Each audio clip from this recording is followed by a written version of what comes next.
Buenas tardes, queridos compañeros de la Academia, señoras y señores. Cuando la profesora Enriqueta Vila me encargó dar esta conferencia, me empecé a crear un problema. Y era ¿por qué me decidiría?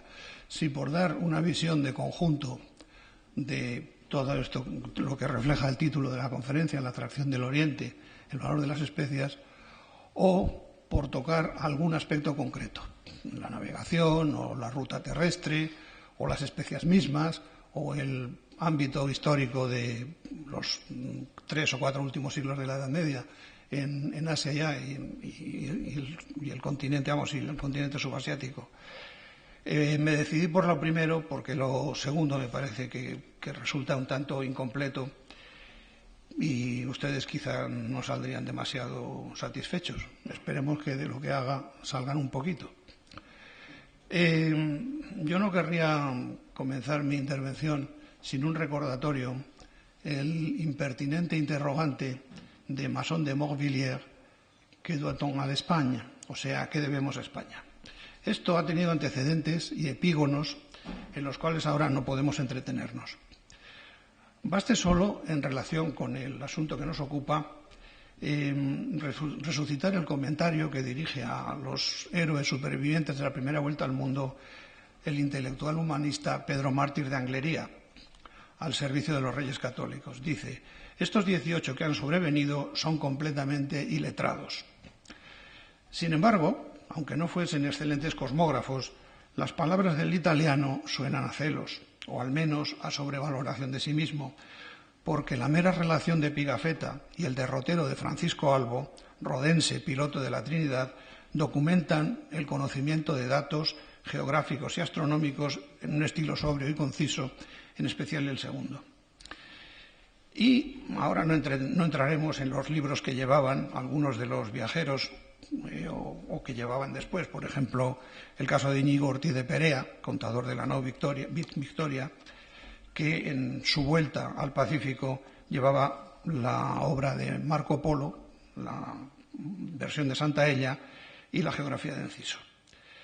Bueno, pero dejemos estos detalles y simplemente recordar que la obra de Marco Polo, que es un antecedente, gozó de cierta popularidad desde el principio, con versiones en distintas hablas de Toscana, de Venecia, etcétera, y al latín por el dominico Francisco Pipino.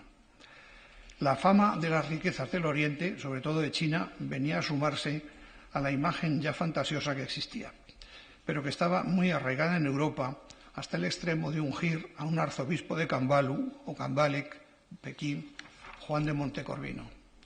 Estas ilusiones sobre el paraíso terrenal que debía ser la India y la China se fueron agostando a lo largo del siglo XIV porque ni había conversiones en masa al cristianismo, del preste Juan se seguía hablando pero nadie aportaba pruebas fidedignas de su existencia, mientras las centurias transcurrían unas tras otras y el preste sin aparecer. La suerte de la obra de Marco Polo fue bastante distinta en unos lugares y en otros. En España no empezó a tener éxito verdaderamente hasta el viaje de Colón, hasta después del viaje de Colón.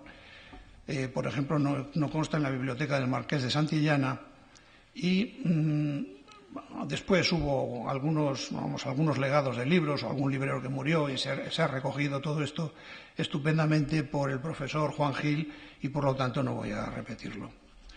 El interés del Oriente venía de lejos.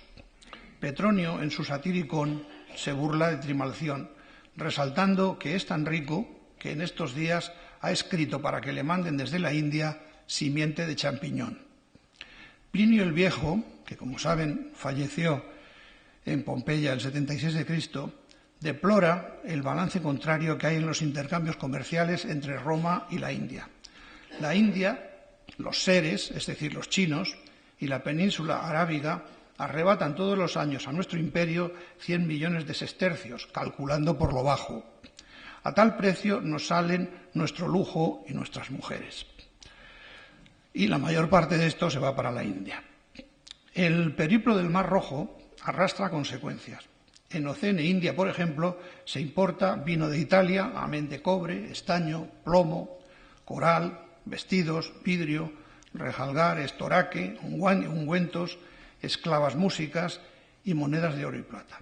Y en sentido contrario circulan, piensen que estoy hablando en el siglo I, el siglo antes de Cristo y el siglo I después de Cristo, y en sentido contrario circulan marfil, ónice, ágata, algodón, sedas, pimienta, nardo, y se señala que el mejor mes del año para viajar desde Egipto es julio.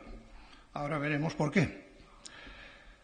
Por último, es preciso indicar que en el siglo II, Eudoxo de Cícico hizo la primera navegación directa a la India, en el curso de la cual se supone, sin pasar del suponer, que el piloto Hípalo descubrió el régimen de los monzones, ponientes en verano y levantes en invierno. Desde entonces no se interrumpieron los viajes a la India que hacían los mercaderes doblando el cabo Siagra, es decir, Rasfartak, y se dirigían por alta mar bien a Pátale en la desembocadura del Indo, bien a Ciguero en la costa de Gujarat. Pero a finales del siglo III, la ruina de Palmira a manos de Aureliano provocó una merma considerable en el tráfico caravanero. En tanto, la destrucción de Copto por Diocleciano, fundamental en la comunicación entre el Nilo y el Mar Rojo, dificultó sobremanera los intercambios. El colapso general romano y la división del imperio acabó de destrozar los circuitos y enlaces comerciales. Pero el derrumbe latino de Occidente y la progresiva merma del imperio bizantino de Oriente propiciaron un creciente poder musulmán que establece mediante dos vínculos fuertes, la lengua árabe y el Islam. Aquí tenemos una primera visión de las primeras conquistas del Islam. Es muy importante ver los mapas que vamos a tener delante porque nos sitúan mucho en todo lo que contaré si puedo. Bueno, ahí ven la primera expansión islámica que ya está afectando evidentemente a las comunicaciones de Europa con el Oriente, al menos en la parte del Mar Rojo, el Golfo Pérsico, etc. Como ven, el Islam en esos primeros momentos alcanza el corazón de Asia, Balj, ahí al noreste. A ver si yo soy capaz de atinar con esto. Sí, ahí está. Balj está ahí. Alcanzan Balj y más adelante, ahí ya vemos una extensión de ese plano, de ese mapa, a mitad del siglo VIII, en que se han ido completando las conquistas en Oriente, por supuesto en Occidente, en España, y han cortado por completo la comunicación, dejando una parte de Anatolia que se va reduciendo en manos del Imperio Bizantino y que se va reduciendo progresivamente en los siglos siguientes, hasta el punto de que cuando en el siglo XV, a principios del siglo XV, Clavijo, Ruy González de Clavijo, realice la embajada que le comisiona a Enrique III, tiene que a ver si sé yo hacer esto, tiene que caer ahí en Trebisonda, que era prácticamente el único rincón, el único hueco que quedaba no ocupado por los turcos en ese momento. En estos momentos ya estamos en el año 1500. El mundo musulmán se ha extendido tantísimo y tenemos, precisamente dentro del objeto de nuestra conferencia, tenemos las Islas Molucas ahí.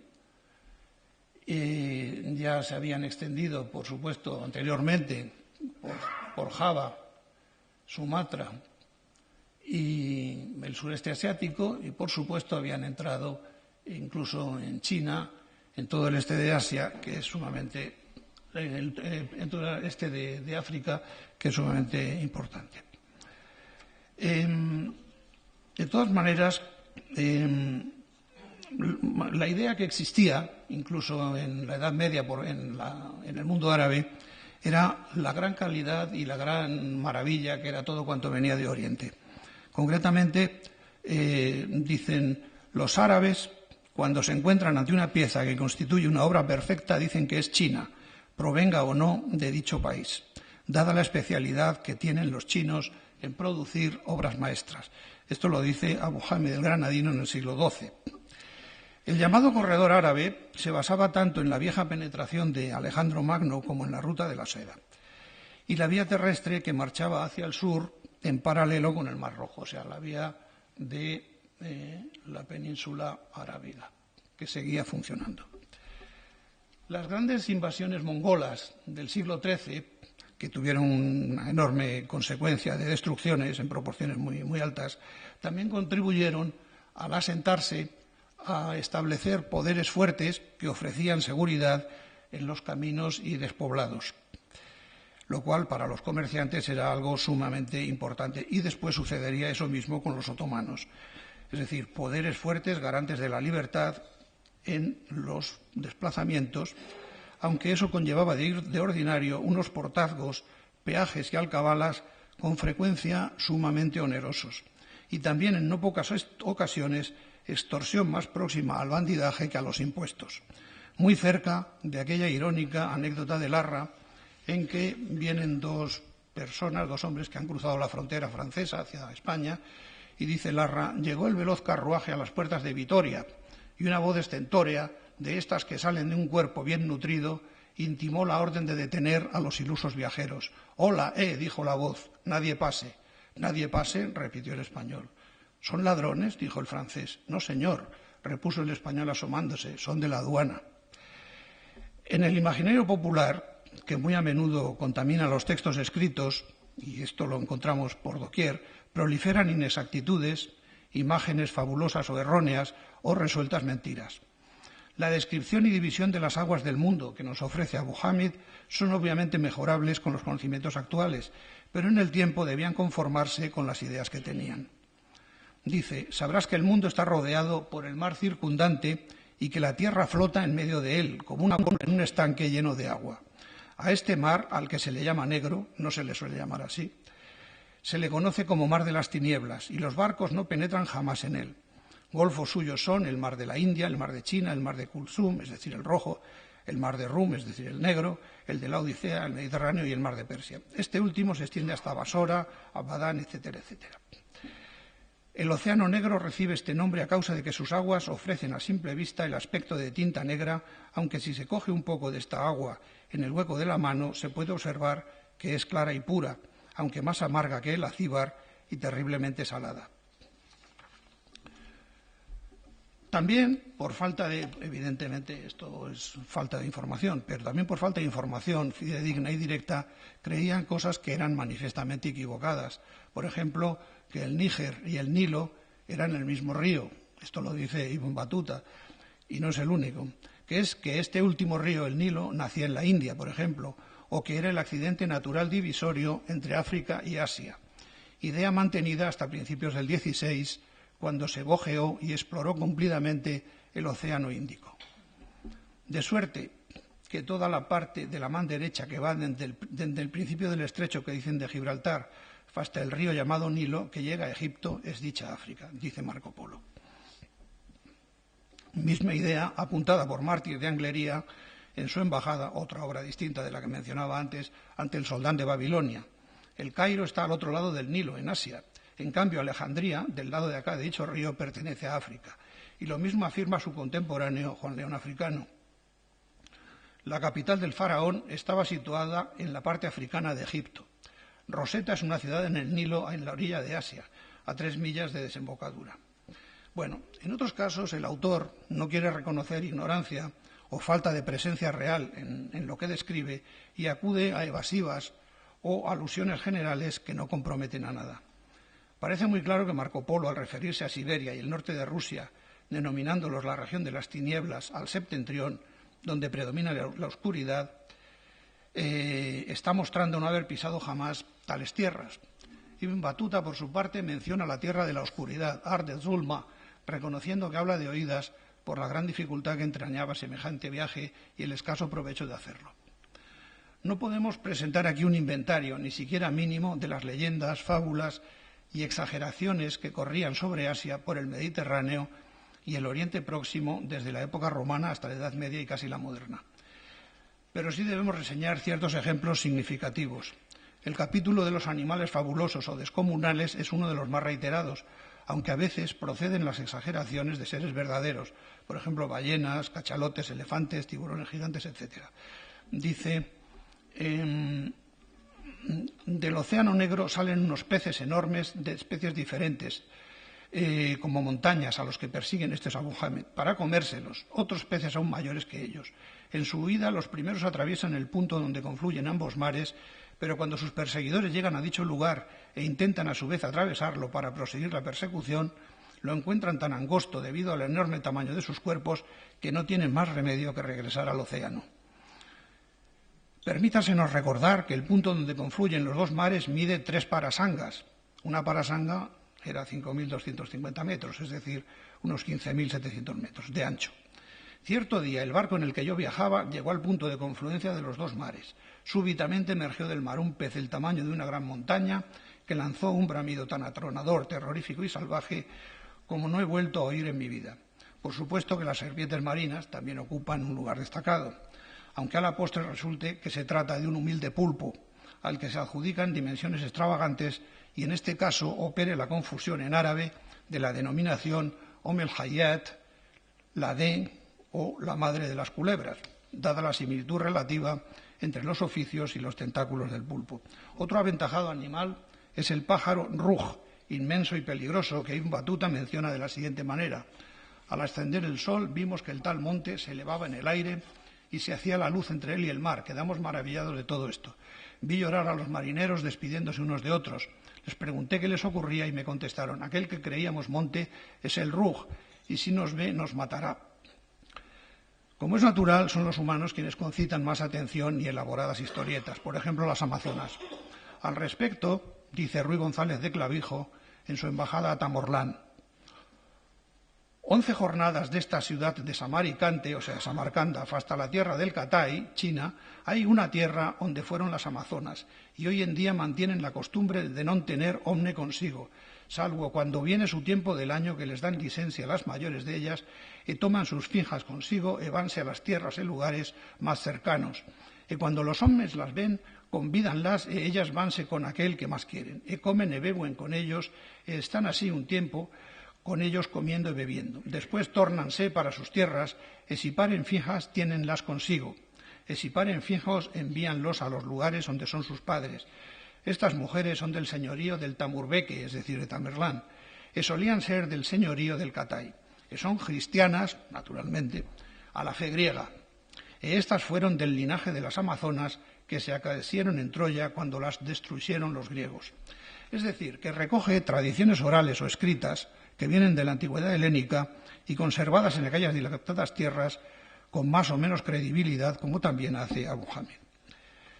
Dice, volviendo a esa tribu cuyos individuos no tienen cabeza, dicen que los ojos los tienen en los hombros y la boca en el pecho. Son tan numerosos como los animales y se suceden de generación en generación. Carecen de juicio y nunca les sucede mal alguno, pero solo Dios conoce la verdad. La monstruosidad de los habitantes llega a disuadir, según cuenta Pero Tafur, también en el siglo XV, 1437, llega a disuadir a Pero Tafur de viajar a la India porque un italiano al que conoce, Niccolò de Conto, le informa de una serie de cosas que le inducen a dejarlo, ¿no? Dice que en la India gentes bestiales que no se rigen por sexo y que bien que algunas monstruosidades haya, non son tales para ver placer con ellas, por ver montones de oro y de perlas y de piedras que aprovechan, pues bestias las traen.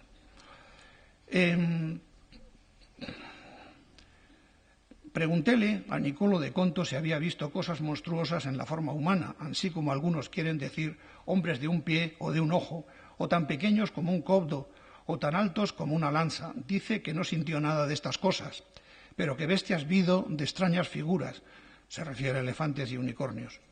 Ibn al-Mujawir, del siglo XII, refiere que el estrecho de Bab el-Mandeb lo abrió Alejandro Magno, junto a otras historietas legendarias de escaso interés documental, aunque sí recuerda los intentos de los etíopes antes y después de la supuesta apertura, por realizar incursiones en las tierras de los árabes. Otra de las menciones reiteradas es la de los ríos que salen del paraíso, que nacen en el paraíso.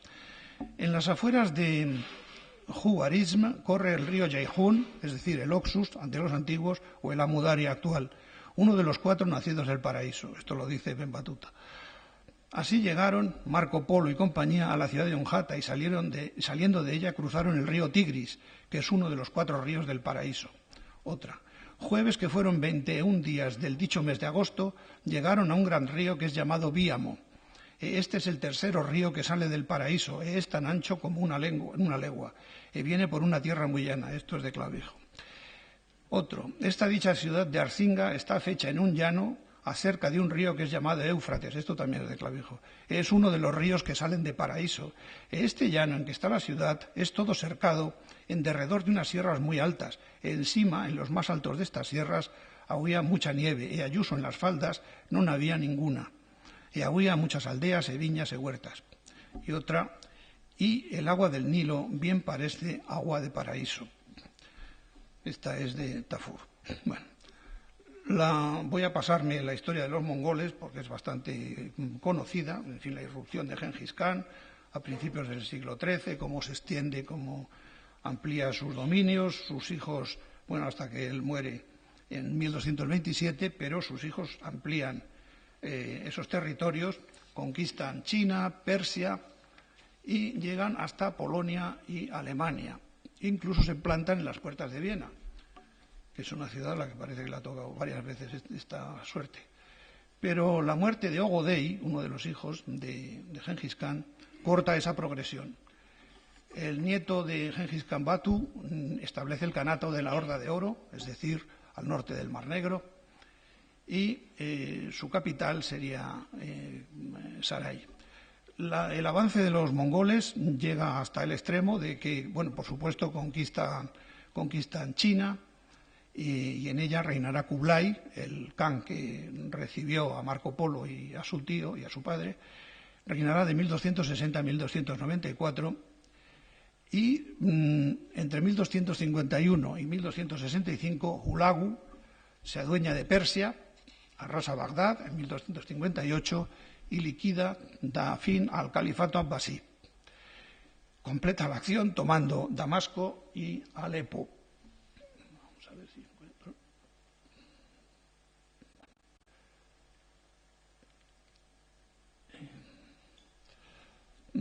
Y Alepo.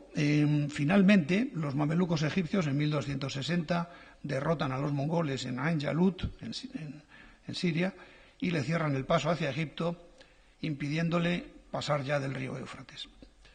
El poder que instaura Gengis Khan y sus sucesores, y más tarde Tamerlán o Tamurlán, facilitará esos movimientos por tierra, como antes decía, por la seguridad que ofrecen. Y hasta 1405, año en que muere Tamerlán, facilita el comercio, facilita los contactos y en ese contexto histórico se desarrollan los viajes comerciales, las misiones religiosas y el cultivo de la consiguiente literatura de viajes europea, obra de mercaderes, de frailes o diplomáticos, entre comillas, enviados para establecer contacto con el Gran Khan de la China. El objetivo era difundir la fe cristiana, en primer lugar, o buscar aliados lejanos que atacasen por el oriente a los países musulmanes. Simplemente, si vemos el mapa, pues lo entenderemos. Entre los países del Islam y los territorios orientales dominados por los mongoles y después por Tamerlán, se podía efectivamente realizar esta operación de pinza a gran escala. Sin embargo, los europeos todavía en el siglo XIII seguían teniendo unas ideas muy sumarias y elementales acerca del Oriente. Y las embajadas que se envían coexisten con la extensión del comercio, sobre todo de ciudades italianas, hacia 1340, cuyas factorías iban desde Noruega prácticamente hasta China, aunque su función era principalmente de intermediarios. Las ciudades que más destacaron en este movimiento, evidentemente, fueron Venecia y Génova, aunque también participaron en menor medida Ragusa y Pisa.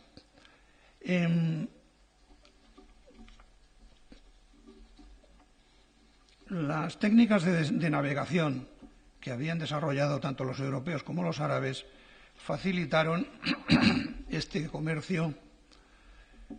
En el caso del Índico, desde Sofala, que está por aquí, Quilua o Quiloa, como lo llamaron los portugueses, Quilua lo denomina Ben Batuta, y era un tráfico que iba desde África hacia la India, o bien hacia el Mar Rojo y luego al Mediterráneo. Para ello se valieron del descubrimiento, ya se sabía, parece ser, desde la época aquella que antes que he mencionado, se sabía que había un régimen de vientos desde junio aproximadamente hasta septiembre, iban en esta dirección, y en los meses siguientes en la contraria, lo que se llama el monzón o los monzones.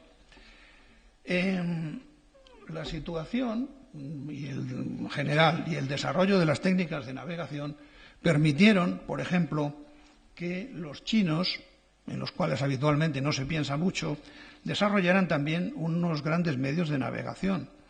Y en 1415, el año en que Portugal conquista Ceuta, por ejemplo, el almirante Chen Ho estaba de regreso desde el África Oriental, precisamente en esta zona que marcaba antes.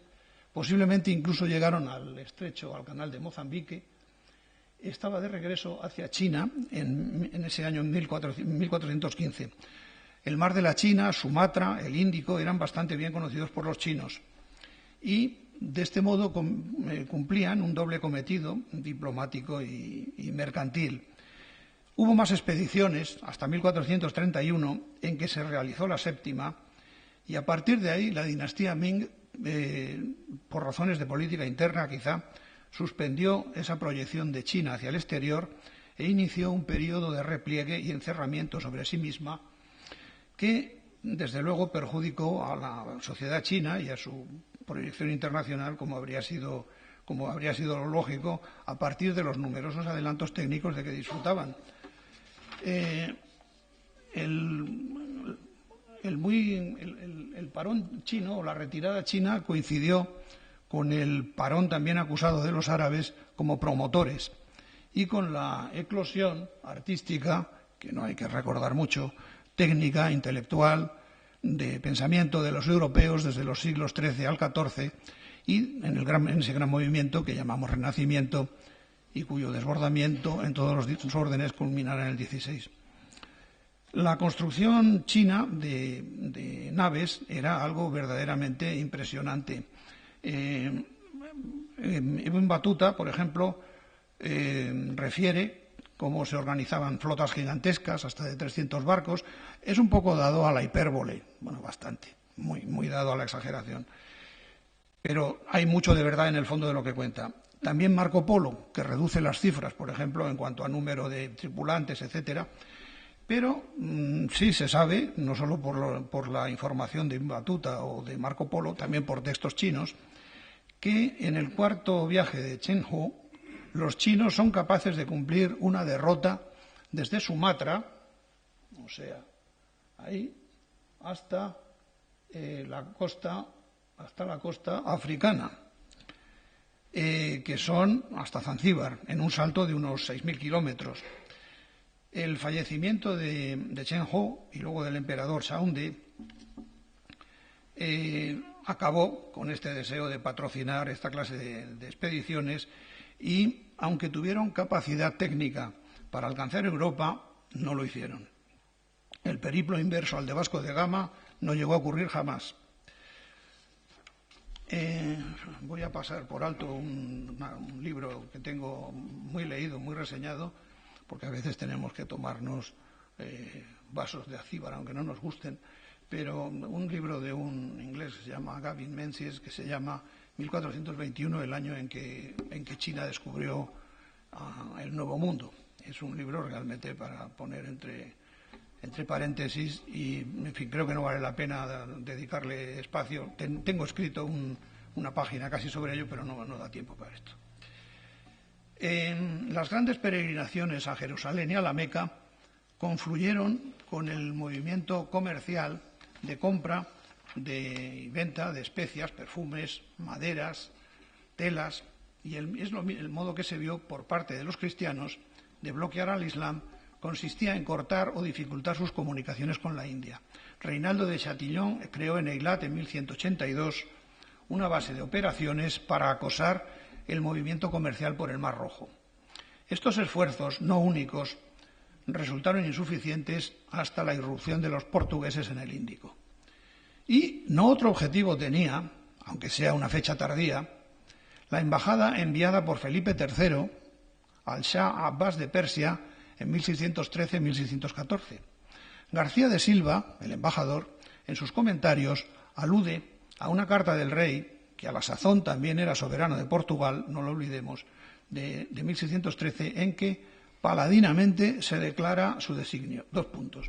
La intención que se lleva en esta embajada, además de cumplir con aquel rey por las que él nos ha enviado, está escribiendo al Shah de Persia, atención, que por cierto ya era chií. Es procurar que persevere en la guerra contra el turco, que estaba en medio, para que divirtiéndole, o sea, distrayéndole, por aquella parte no haga ningún progreso en el mar Mediterráneo y excusar también con esto la guerra que el mismo rey podría hacer en Hormuz. O sea, ahí, viéndose con las fuerzas desembarazadas. La ruta terrestre más famosa es la llamada Ruta de la Seda, que en realidad no se llamó así hasta finales del siglo XIX, en que el alemán Ferdinand von Richthofen le adjudicó ese nombre, no poco romántico, y que rememora inconscientemente la lejana producción en China, las enormes alcaicerías de Shiraz, Tabriz, Samarcanda, El Cairo, Pera, o sea Gálata en Constantinopla, así como los peligros del clima, de los asaltos o el esfuerzo de camelleros y mercaderes que arriesgaban su peculio en el interminable camino, aunque, como vio con lucidez el profesor Juan Ignacio Cubero, por él transitaron hacia el este los primeros homínidos hace 2 millones de años y mucho después, en sentido inverso, las técnicas de la cerámica, los primeros agricultores, el bronce y el hierro. Hace unos 5.000 años ya se llevaba lapislázuli desde el norte de Afganistán a Mesopotamia y Egipto. Más tarde, desde el centro de Asia, le llegó a China el jade. Lo más probable es que entre finales del siglo III y principios del II a.C., los primeros emperadores chinos, en particular durante los Han, quisieran controlar el creciente comercio con Occidente. Pues es con ellos cuando China se expande en todas direcciones. En tiempos antiguos, en el siglo I de Cristo, la Ruta de la Seda, de todas maneras, como es una denominación cómoda y ya la conocemos, pues la utilizamos, salía de la entonces capital china, Chang'an, y siempre hacia el occidente, por unos mismos paralelos, acababa en Constantinopla, pasando por Seleucia, Ctesifón, Palmira, Alepo, Damasco y Petra, con ramificaciones hacia el sur, etc. A mediados del siglo XIII, el orbe cristiano, acuciado por la presión musulmana, empieza a organizar y dirigir misiones religiosas basadas en leyendas como la ya mencionada del Preste Juan, en la necesidad de fijar mejor las líneas mercatorias y en debilitar el ascendente poder turco. Los primeros misioneros designados por Inocencio IV en 1245 fueron los franciscanos Lorenzo de Portugal y Juan de Pián del Carpine, aunque el primero no llegó a viajar nunca. Del Carpine, cuyo viaje duró hasta 1247, era buen informador y el primer fraile que entró en la corte del Gran Khan en Karakorum. Karakorum, que está ahí. Mientras otra legación de dominicos, el lombardo Arcelino y Andrés de Longimont, de 1247 a 1245 a 47, tomaba el camino de Trípoli, en la costa de Siria, Trípoli, por aquí, Baalbek, Homs, Alta Mesopotamia, y y Tabriz, regresando por Alepo, Antioquía, Acre, que todavía estaba en manos cristianas. En junio se hallaban de nuevo en Lyon y proporcionaron buenas informaciones sobre los tártaros, sobre todo a través de religiosos nestorianos. En cuanto a Mongolia propiamente dicha, intentó iniciar la evangelización Fray Guillermo de Roubruk, de 1252 al 55, cuyas observaciones constituyen una buena base documental sobre su cometido y sobre el panorama de Oriente. Yo les recomiendo que, si tienen tiempo y ganas, lean los libros del profesor Juan Gil sobre todo esto, En demanda del Gran Khan, China y el Catay, que son realmente maravillosos, amén de su edición de las traducciones de Marco Polo. Son realmente libros excelentes. Y ahí está recogida toda esta documentación que estoy citando de frailes y demás, los textos verdaderos, lo que ellos dijeron, no lo que nosotros queremos interpretar. Los exhortos a bautizarse o las protestas por las matanzas perpetradas por los tártaros en el curso de sus fulgurantes conquistas cayeron en saco roto, como por otro lado no podía ser menos. En el plano político tampoco lograron el más mínimo éxito.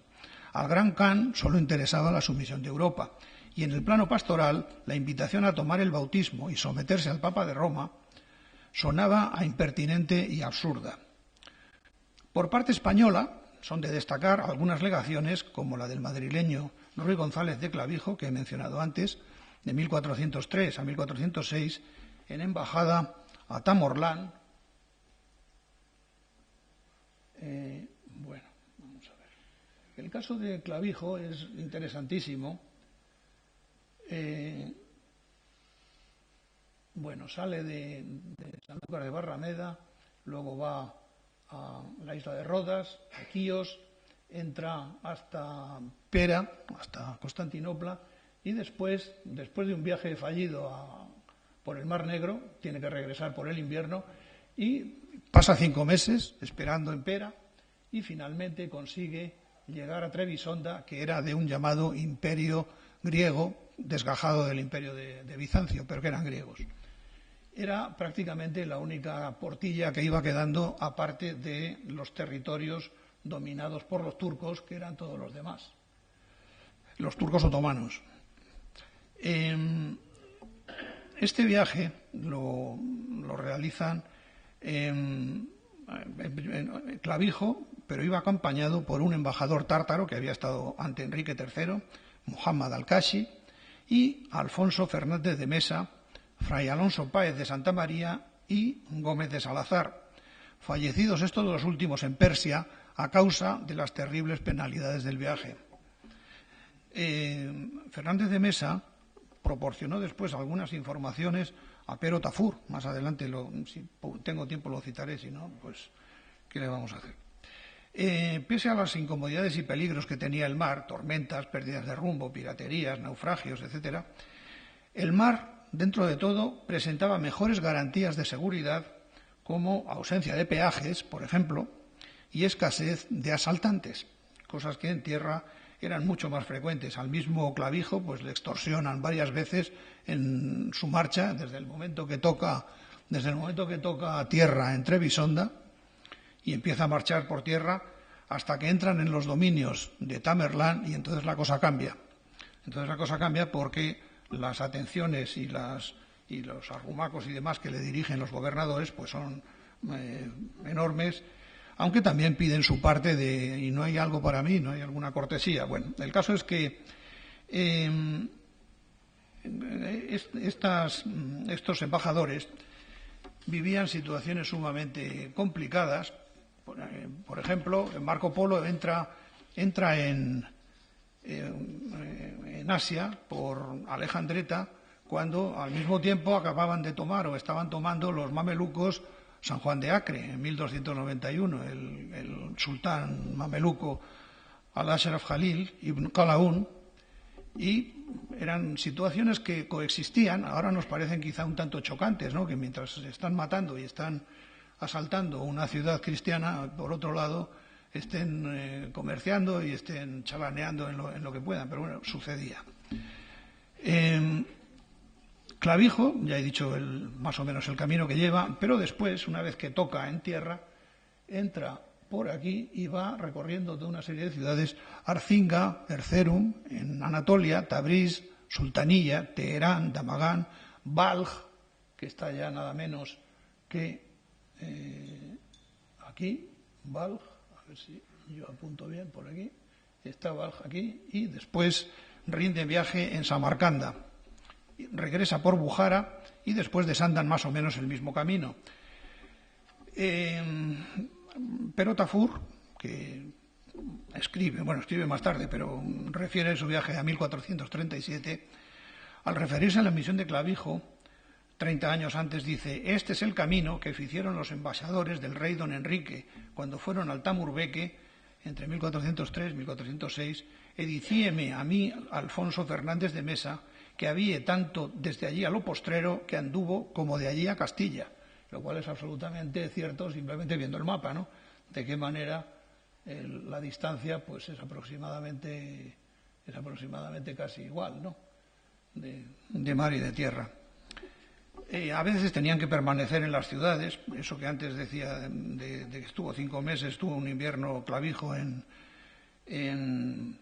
Pera, pero también le pasó algo semejante en Tabriz, a la ida y a la vuelta. Otro día, sábado 22 días de agosto, antes que amaneciese, los dichos embajadores, en los de la Turquía, a la vuelta, partieron de esta ciudad de Turris, o sea, Tabriz. El tiempo que en esta ciudad estuvieron fue 5 meses y 22 días. Y con ellos iba el Chacatay, que los había de guiar, o sea, el noble. Otro tanto sucede al trío de los Polo, cuando buscando al Gran Khan tardaron 3 años y medio en encontrarlo, en la ciudad de Cluenfu.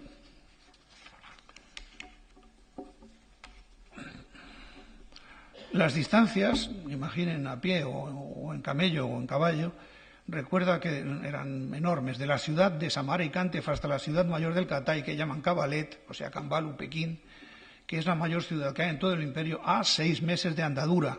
Y los 2 meses de ellos no ha poblado ninguno, salvo de pastores y de ganados.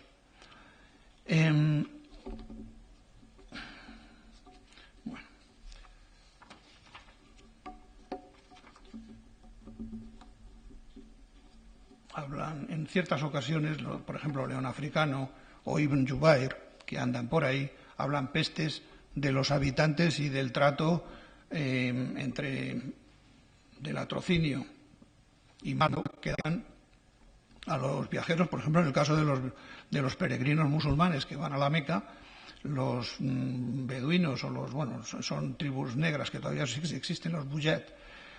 De ellos dicen cosas, por ejemplo, Ibn Jubayr: esta nación es conocida como los Buya, hombres viles, mal vestidos y pobres, que viven de la leche y carne de sus camellos y de cazar animales salvajes. También poblaciones negras que viven en las montañas y salen al encuentro de los peregrinos para alquilarles sus camellos, les sirven de guías y los pierden por rutas sin agua para hacerles perecer de sed, y así se apoderan de sus efectos y dineros. Las gentes de Aidab, ya en la costa del Mar Rojo, utilizan con los peregrinos procedimientos detestables. Los encajan unos sobre otros en las barcas hasta parecer jaulas atestadas de pollos. Actúan así movidos por la codicia y el afán de lucro.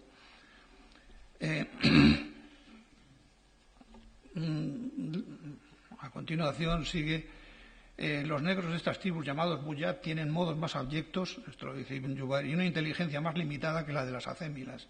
Su conducta y su forma de vida son tan depravados que merecen el desprecio y la reprobación universales. Las mujeres y los hombres van desnudos con un trapo pequeño para ocultar sus órganos sexuales. Bueno, hay que decir que este tipo de dicterios son bastante frecuentes. Ibn al-Mujawir dice también cosas tremendas de los habitantes africanos de la costa de aquí, de Somalia, los somalíes, etcétera. Tanto Ibn al-Mujawir como Ibn Battuta lo va a decir también, no de estos, aunque también pasó por ahí, de estos no dice gran cosa, pero sí lo dice de los habitantes del Malí y demás. Bueno,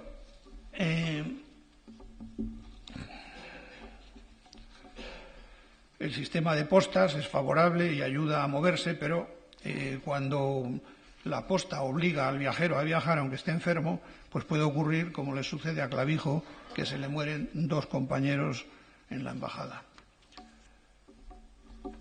A veces los europeos asentados en aquellos países de Oriente Medio, genoveses, venecianos, etcétera, vivían una situación compleja. Por ejemplo, participaban de buen grado, o por lisonjear al poder y a verse a buenas con la población, en los avatares políticos y sociales que se iban presentando. El egipcio Ibn Iyas refiere cómo el 23 de enero de 1517 la ciudad de Damasco se había engalanado ricamente con motivo de la entrada triunfal del sultán Malik Ashraf.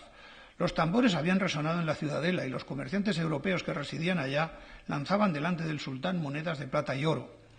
Los mamelucos porfiaban por hacerse con las monedas y el soberano estuvo a punto de caer de su caballo por el tumulto, por lo que acabó prohibiendo tales prácticas. Pero después de la derrota mameluca en Siria a manos de los otomanos, o sea, inmediatamente, cambiaron las tornas y las casas de los francos, junto a las de los magistrados, comerciantes y notables de la ciudad, sufrieron los asaltos de las turbas. Conmoción que no hizo sino crecer tras la conquista de Egipto por los mismos invasores. Correlato inexcusable de la de Siria. El pueblo, dice Ibn Iyas, acabó este mes, Rabiul II, abril-mayo de 1517, en la inquietud más honda debido a la insolencia de los otomanos. Nunca desde la conquista del país por Amr ibn al-As se había visto una calamidad tan terrorífica. La alternativa a las dificultades de la vía terrestre era la marítima, que, como señalábamos, también implicaba riesgos grandes.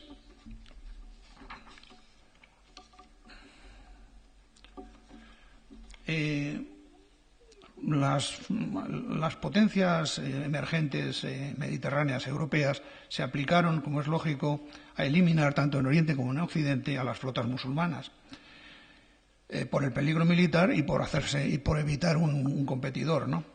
Por ejemplo, mediante la destrucción de puertos. Pero es que un exponente claro del poderío marítimo cristiano, entre comillas, nos lo ofrece Ibn Battuta en varios de sus desplazamientos, viajando en barcos de francos, aunque no le guste nada, pues no suele ahorrar dicterios contra los cristianos siempre que haya oportunidad. Así, por ejemplo, desde Latakia, en la costa siria, viaja a Alaya, en Anatolia, en una nave genovesa en la que tardó 10 días. Más adelante, tras cruzar el Mar Negro, en un navío rumí, llega a Kerch, o sea, entre Crimea y la costa este de Rusia. Y luego a Cafa.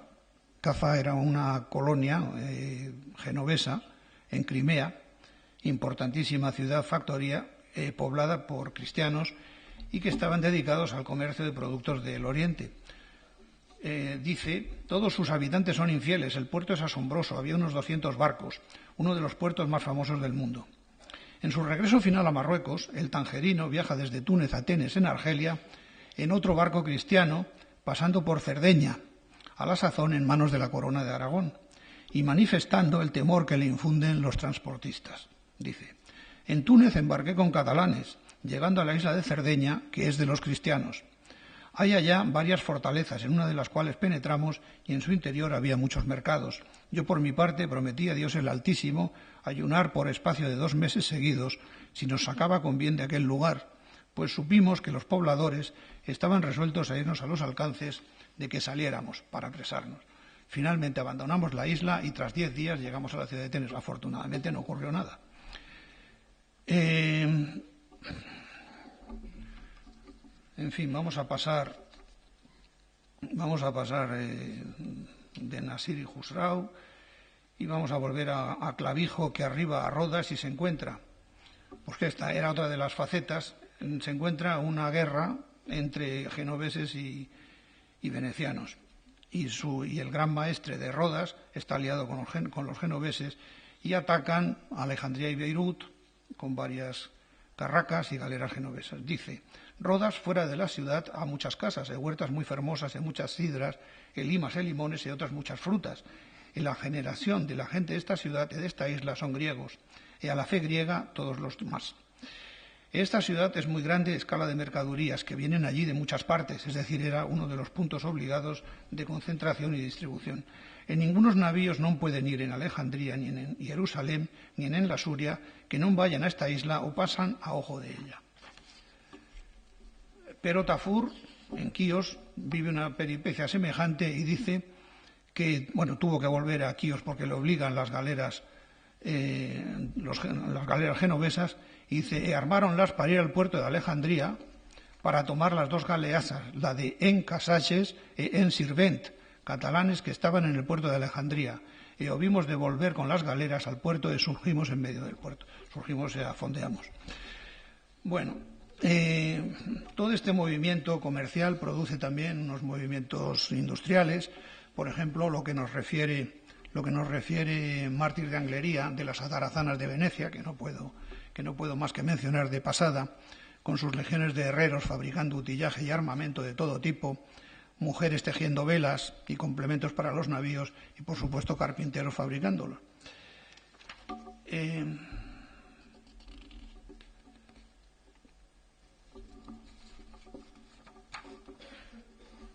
Dice Ibn al-Mujawir, de Adén a Mogadiscio, volvemos otra vez de Adén a Mogadiscio, hay una estación, Mausim, y de esta a Kilwa, otra, Kilwa, ahí abajo. Y de Kilwa a Al-Qumr, una tercera, y aquellas gentes realizáronlo de 3 estaciones en una, y llegó un barco desde Al-Qumr a Adén el año 626 de la Égira, se dio a la vela con la intención de ir a Kilwa y terminó recalando en Adén. Sus barcos tienen alas, evidentemente sería por el monzón.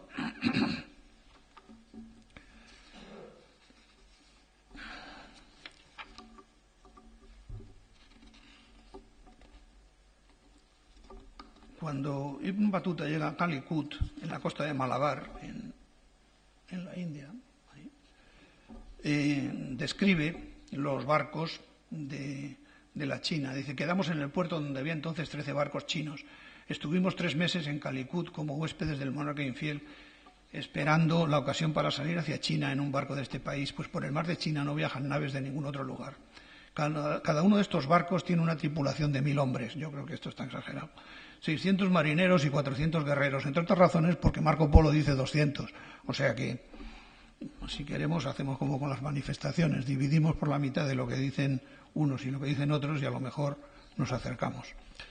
Entonces, 600 marineros y 400 guerreros, entre los que hay arqueros, adargueros y yurjilla, que son los que arrojan la nafta. Estas naves se construyen en la ciudad china de Saitún o en la de Sincalan, llamada también Sinasin Cantón. Del siguiente modo, esto es interesante, fabrican 2 paredes de madera que juntan entre sí por medio de tablas muy gruesas, unidas a lo largo y a lo ancho por enormes clavos de 3 codos. Los remos son tan grandes como mástiles, por lo que cada uno ha de ser manejado por 10 o 15 hombres que reman de pie. Cada barco tiene 4 puentes, con celdas, cabinas y cuartos para los mercaderes. Algunas de esas cabinas están amuebladas y tienen varias celdas. Esta idea de los tablones superpuestos la repite también Marco Polo. Y también Marco Polo, en un pasaje de su obra, dice: las tablas están clavadas y fijas 2 a 2, y así al ajustarse una tabla sobre otra, se dobla el forro del barco en sus costados. La nave se sujeta con clavos de hierro, hago hincapié en esto. También las tablas de la nave están clavadas por dentro y por fuera, según la común usanza de nuestros marineros. Y está hablando de todos los barcos que surcan el mar de la China, no solo de la India, no solo de los chinos. Pero la más significativa contradicción de Marco Polo es consigo mismo, lo que refresca el problema de las adiciones e interpolaciones sufridas por el texto de Marco Polo. En otro pasaje afirma que los de Hormuz tienen naves peligrosas, ya que no las fijan con clavos de hierro, sino que clavan las tablas con tarugos de madera, cuñas, y las amarran con hebras hechas de corteza de nueces de la India. En efecto, curten la corteza como cuero, y las hojas de corteza se solidifican a modo de crin de caballo, pero es mejor con mucho la clavazón de hierro. La nave solo tiene un mástil, una vela, un único timón y solo tiene una cubierta. No brean con pez los navíos, esto también lo dice Battuta, sino solo con aceite de pescado. Muchos de estos bajeles naufragan porque el mar es allí muy tempestuoso y las naves no están clavadas con hierro. Es la misma descripción que hacen Clavijo, Ibn Jubayr y Mártir de Anglería. Estas naves efustas que navegan por aquel mar no han fierro ni son fechas ni entrabadas, salvo por tarugos de madero y con cuerdas, casi de fierro fuesen guarnidas, luego serían desfechas por las piedras llamantes, o sea, imanes, que hay muchas en este mar, dice Clavijo. Por su parte, Ibn Jubayr afirma: los navíos que surcan este mar odioso y traidor están construidos con planchas cosidas unas a otras sin que haya un solo clavo. El cocido se hace con cuerdecillas hechas con fibra de la corteza de la nuez de coco. El problema es que ni Clavijo, ni Ibn Jubayr, y menos aún Mártir de Anglería, navegaron nunca por el Índico y hablaban de oídas, lo cual, por otra parte, tampoco invalida del todo su información, aunque sí la relativiza. Respecto a la carga, pues volvemos a Marco Polo. La carga de las naves oscila entre las 4.000 y las 12.000 cántaras, a la manera de las naves de Venecia. Cualquier nao gruesa transporta por lo general 6.000 sacos de pimienta. Uno de los problemas, desde luego, era la piratería de malayos, indios, etc. Solo citaré un caso que es ya casi de las postrimerías, pero que es significativo. Cuando ya había caído el régimen mameluco del Cairo, Ibn Iyas, que es un excelente reportero avant la lettre, nos reseña, era contemporáneo de los acontecimientos, en este mes, agosto de 1517, regresó el almirante otomano Salmán, que había acompañado a la flotilla enviada por el sultán Al-Ghuri a la India.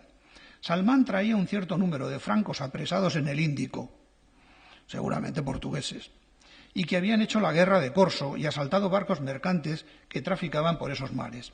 El almirante Salmán había tomado varias ciudades de la India y traían riqueza sin cuento. Bueno, los pagos por aduana no se los voy a contar, pero en algunos casos eran altísimos. En China llegaba la cosa al 50% entre unos aspectos y otros. En Alejandría era solo el 10% para los cristianos y el 5% para los musulmanes. En la India, según en qué lugar, también oscilaba. Y la India, también como para Roma, significaba una dura socaliña, o sea, un socavamiento de las balanzas de pagos exteriores, ¿no?, de las cantidades de plata y oro que se iban para sufragar los gustos y los gastos. Los portugueses alcanzaron Malaca en 1509, dirigidos por Diogo López de Sequeira, y en 1511 Alfonso de Albuquerque, virrey de la India, la conquistó, abriendo un largo período de control portugués del comercio de especias entre Malaca y Arabia, al ser paso casi obligado y encontrarse Malaca situada entre las Molucas y el Índico. En 1641 la ocuparon los holandeses, etcétera, pero esto ya es otra historia. En cuanto a la base alimentaria de los europeos medievales, pues fundamentalmente era la tríada mediterránea, para quien tenía esa suerte, es decir, la vid, el olivo y los cereales.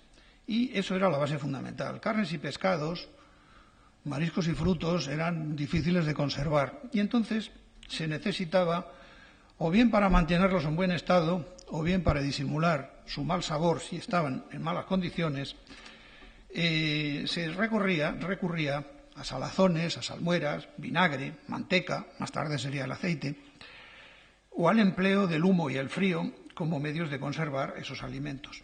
Lejos de las costas era imposible prácticamente conservar los alimentos, los pescados frescos y los mariscos, no digamos.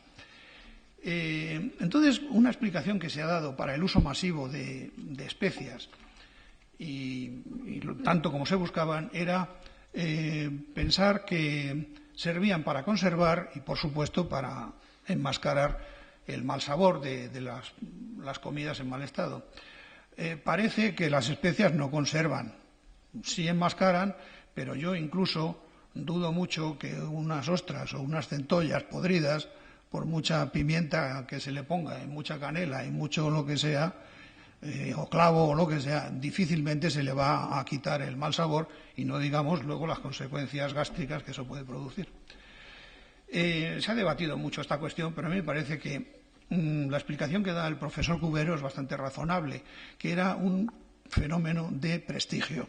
Utilizar especias significaba tener dinero porque había que pagarlas, había que esperar por ellas y desde tiempos antiguos eran algo realmente raro.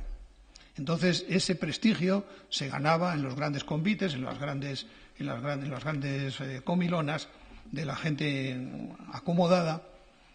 Y esas gentes acomodadas consumían carne de caza, no tanto de ganado doméstico, no tanto de aves de corral. Por supuesto que muchísimas especias de todo tipo, y en los recetarios medievales está bastante reflejado. Hay dos productos que quiero recordar: el arroz, que también viene de Oriente y se conocía ya en el mundo clásico, en el siglo I y II, se conocía, pero se utilizaba como medicina, se utilizaba como astringente. Y el otro, bueno, evidentemente son los musulmanes los que lo extienden, trayéndolo de Oriente. El otro producto importante es la caña de azúcar, que es también un caso parecido.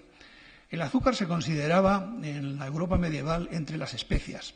Se consideraba un producto más que había que traer de muy lejos, pagándolo muy caro, y los que no podían hacer otra cosa endulzaban con miel, que bueno, tampoco está tan mal. Las hierbas aromáticas locales y próximas las paso. En cuanto a los productos en sí, el aloe, el alcanfor, el cinamomo, el cardamomo, todo este tipo de plantas y drogas medicinales, desde luego proliferaban en las Islas Molucas en algún caso y muchísimo en la costa de Malabar de la India. Marco Polo sitúa gran producción en varios lugares distintos de jengibre, en el jengibre muy extendido, el ruibarbo también, y habla sobre todo del ruibarbo y de la pimienta, sobre todo la pimienta. Califica Ibn Battuta al Malabar de país de la pimienta y describe cómo son los árboles de la canela, el palo Brasil y, por supuesto, los pimenteros. Lamento no poder tocar ni de pasada el inmenso tráfico comercial que se ocupaba de otros rubros: la seda, el algodón, el lino, la cerámica china, brocados, tafetanes, pieles, caballos, esclavos, pedrería, oro, etc. Para terminar, solo podemos recordar cómo Mártir de Anglería esboza los pasos previos al viaje de 1519. Se le dio, como conviene recordarlo, al portugués Fernando de Magallanes, tránsfuga de su rey, el encargo de buscar las Islas Molucas que crían los aromas, por cuanto él, habiendo estado 7 años en las ferias de Cochín, Cananora, Calicut y del Quersoneso, o Malaca, o sea, la península de Malaca, sabía dónde caían estas islas. No distan largo trecho del Quersoneso áureo, vulgo Malaca, y de aquellos otros emporios. También refiere cómo se desarrollaron los acontecimientos una vez en las famosas islas. El régulo en cuya tierra desembarcaron los nuestros les preguntó qué deseaban. Respondieron que de aromas, y él dijo, esto ya es la expedición de Magallanes, evidentemente, aunque ya no estaba Magallanes, los que nosotros tenemos los tendréis. De allí, en ciertas naves grandes, que ellos llaman juncos, lo llevan a las ferias de Calicut, Cochín. Lo mismo se hace con la pimienta, jengibre, canela y demás golosinas poco necesarias que afeminan a los hombres. Pero en estas 5 islas Molucas no se cría más que clavo. Y termina con un colofón inevitable, y con el cual termino yo también. Esta obra se va a cerrar con 2 apéndices que valdrán más que la narración principal, por tener importancia inaudita y difícil de creer. El uno es la devuelta que se ha dado al mundo y las islas que se han descubierto en que se crían los aromas. Nada más y muchas gracias por su atención.